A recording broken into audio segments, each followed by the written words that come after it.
Assalamualaikum warahmatullahi wabarakatuh. Kami di sini akan mempresentasikan tugas kita mengenai jembatan Rangka Baja yang diampu oleh Bapak Muhammad Rusli Ahyar, ST, MM. Sebelumnya, perkenalkan saya sendiri Kristiania dengan NIM 30202000157 dan rekan saya Surya Dika Maulana dengan NIM 30202000188.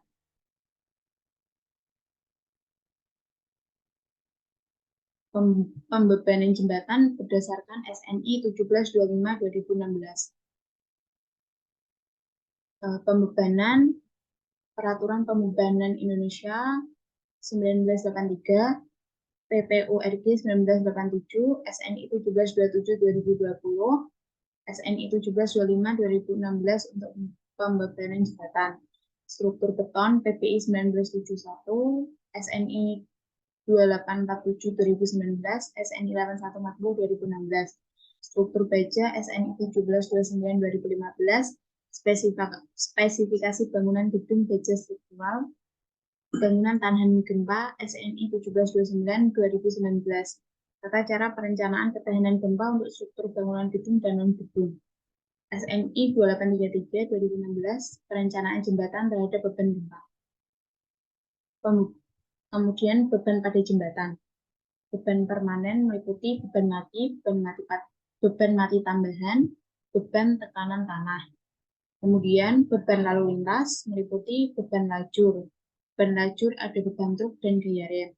Kemudian beban pejalan kaki, gaya akibat tumpukan kendaraan. Dan selanjutnya beban aksi lingkungan. Beban tumpukan benda hanyutan, beban angin pada struktur, beban angin pada kendaraan, dan beban mati atau DL. Beban mati adalah semua beban yang berasal dari berat sendi jembatan atau bagian jembatan yang ditinjau, termasuk segala unsur tambahan yang dianggap merupakan satu kesatuan tetap dengannya. Pada kasus jembatan Rangka Baja, beban DL dari plat beton dan frame baja dihitung secara otomatis oleh SAP 2000. Beban matinya dapat dilihat di tabel berikut. Kemudian beban mati tambahan. Beban mati tambahan menurut SNI 1725/2016. Beban mati tambahan adalah berat seluruh bahan yang membentuk suatu beban pada jembatan yang merupakan elemen non-struktural dan besarnya dapat berubah selama umur jembatan. Jembatan harus direncanakan untuk mampu memikul beban tambahan berupa lapisan aspal beton setebal 50 mm untuk pelapisan kembali di kemudian hari. Beban trotoar dan railing termasuk ke dalam aksesoris jembatan dan dapat dikategorikan beban mati tambahan. Pada kasus jembatan Rangka Baja, beban SIDL yang diinput yaitu beban lapisan aspal, beton, dan beban railing. Kemudian beban lajur. Beban lajur terdiri atas beban terbagi rata BTR yang digabung dengan beban garis BGP seperti terlihat dalam gambar. Beban lajur D ini bekerja pada seluruh lebar jalur kendaraan dan menimbulkan pengaruh pada jembatan ekuivalen dengan suatu iring-iringan kendaraan yang sebenarnya. A. Beban terbagi rata. Beban terbagi rata mempunyai intensitas dengan beban Q tergantung pada panjang total yang dibebani L. Seperti yang tercantum di bawah. Kemudian B. Beban garis terpusat BGD. Beban garis terpusat BGD dengan intensitas Q kilonewton per meter harus ditempatkan tegak lurus terhadap arah lalu lintas pada jembatan. Besarnya intensitas P adalah 49,0 kilonewton per meter. Secara umum beban D akan menjadi beban penentu dalam perhitungan jembatan yang mempunyai bentang sedang sampai panjang, sedangkan beban T digunakan untuk bentang pendek dan lantai kendaraan. Kemudian beban truk atau T. Selain beban D, terdapat beban lalu lintas lainnya, yaitu beban truk. Beban T tidak dapat digunakan bersamaan dengan beban D. Beban truk diasumsikan terdapat satu buah truk 3 gandar di masing-masing jalur, seperti pada gambar di bawah. Pada kasus jembatan Rangka Baja, beban D diaplikasikan sebagai beban pusat sesuai dengan jarak antar tenda. Kemudian gaya rem dan beban perjalanan. Gaya rem harus diambil yang terbesar dari 25% dari berat gandar truk desain atau 5% dari berat truk rencana ditambah beban lajur terbagi rata BTR. Yang kemudian beban pejalan kaki. Semua komponen trotoar yang lebar dari 600 mm harus direncanakan untuk memikul beban pejalan kaki dengan intensitas 5 kPa dan dianggap bekerja secara bersamaan dengan beban kendaraan pada masing-masing lajur kendaraan. Kemudian beban angin pada jembatan. Dapat melihat rumusnya tersebut. Beban angin pada kendaraan. Tekanan angin rencana harus dikerjakan baik pada struktur jembatan maupun pada kendaraan yang melintasi jembatan. Jembatan harus direncanakan memikul biaya akibat tekanan angin pada kendaraan, di mana tekanan tersebut harus diasumsikan sebagai tekanan menurut sebesar 1,46 Newton per milimeter tegak lurus dan bekerja 1.800 mm di atas permukaan jalan.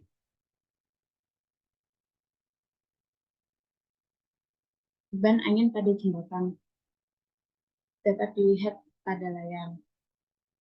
Kemudian beban angin pada kendaraan. Tekanan angin rencana harus dikerjakan baik pada struktur jembatan maupun kendaraan yang melintasi jembatan. Jembatan harus direncanakan memikul biaya akibat tekanan angin pada kendaraan, di mana tekanan tersebut harus diasumsikan sebagai tekanan menurut 1,46 Newton per milimeter, tidak lurus dan bekerja 1.800 mm di atas permukaan jalan.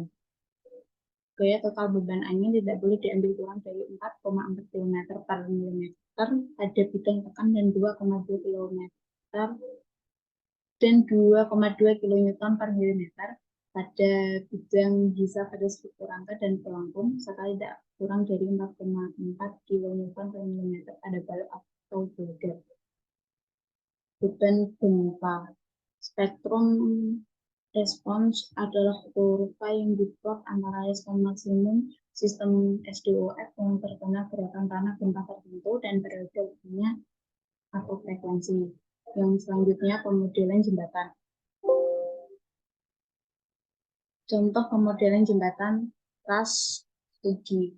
Panjang bentangnya 55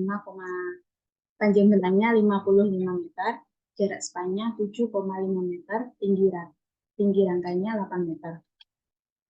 Kemudian permodelan jembatan rangka baja pada SAP 2000.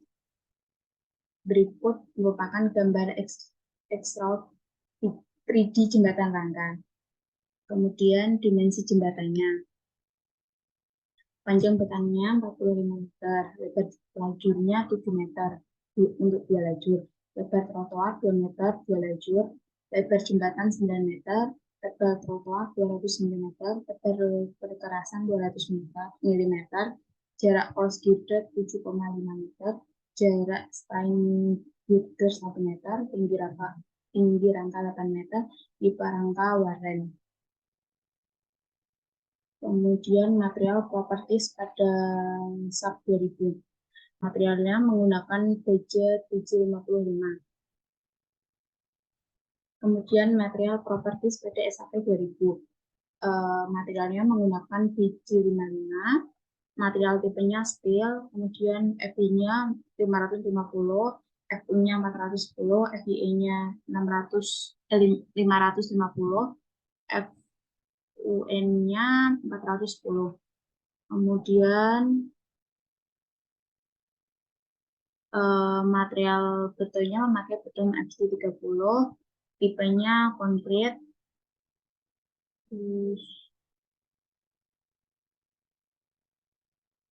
Material kemudian tipe materialnya Ritter BJ37, FI-nya 240, FU-nya 370, FIE-nya 240, FUE-nya 370. Selanjutnya akan dilanjutkan oleh rekan saya. Saya di sini akan melanjutkan Sekten Properties Baja SAP 2000, yaitu T3 117,6 T2 406,4, TF 44,958, TW 25,908, T2B 406,4, TFB 44,958 dengan material baja BJ55.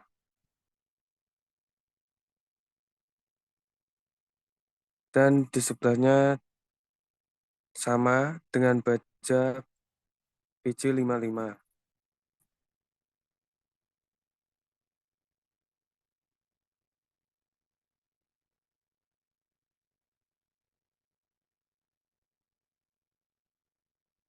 Dan di sini juga T3 1200, T2 450, TF 38, TW 16, T2B 450, TFB 38 dengan material bajanya BJ55.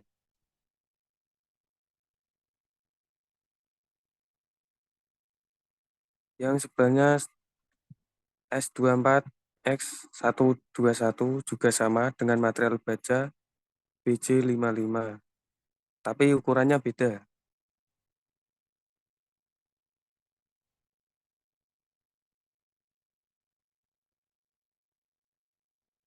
Dan load Peters DL sama dengan beban mati sendiri. SIDL beban mati tambah berupa beban aspal dan beban railing. ESW beban angin pada struktur. EWL beban angin pada kendaraan. BTR beban lajur terbagi rata berupa beban kendaraan-kendaraan kecil. BGT beban garis terpusat. TT beban truk 3 gandar sebesar 500 kN. LL beban hidup orang di trotoar. Rem sama dengan gaya rem.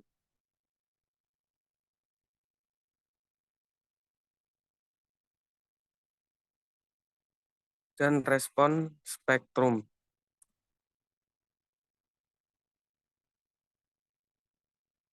Di sini terdapat kota Jakarta, kelas situs sama dengan SE atau tanah lunak. PGA sama dengan 0,372 gram. SS sama dengan 0,7806 gram. S1 sama dengan 0,3823 kilogram. TL sama dengan 20 detik. FA 1272. FW 2,467. SDS 0,66 gram. SD1 0,630 gram. TO 0,189 detik. TS sama dengan 0,947 detik. Dan di sebelahnya terdapat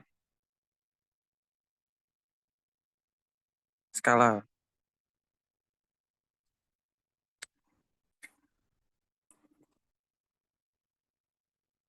Dan load combination,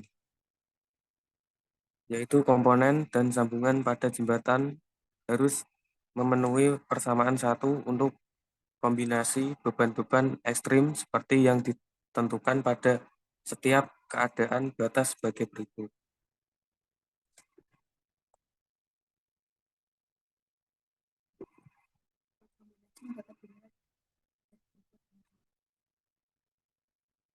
Load combination dilihat sebagai berikut.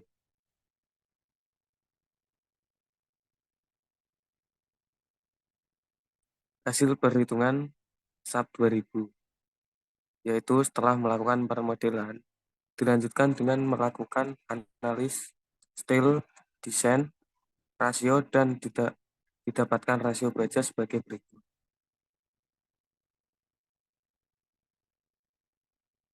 Dan ini hasil Yang sebelah kiri momen, yang sebelah kanan geser. Sekian dan terima kasih.